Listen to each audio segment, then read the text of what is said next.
Hey guys, welcome back to my channel.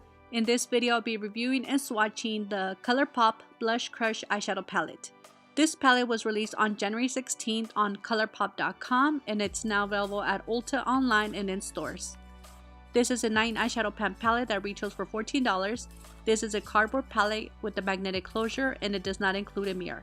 The palette has a pinky mauve color story. The eyeshadows in the palette do have names and they are printed under each eyeshadow and on the back of the palette and on the back of the unit carton.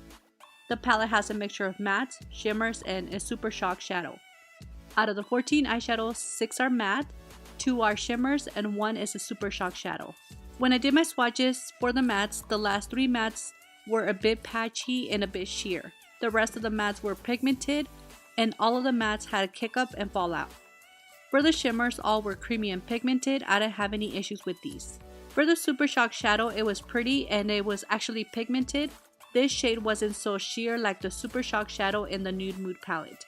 So overall, if this is a color story you like and you don't mind that the last 3 mattes will take up some layers to build up, you'll like this palette. If I had to pick between this one and the Nude Mood palette, I definitely picked the Nude Mood. So I hope this video was helpful. Let me know what you guys think about this palette and are you guys planning on getting it?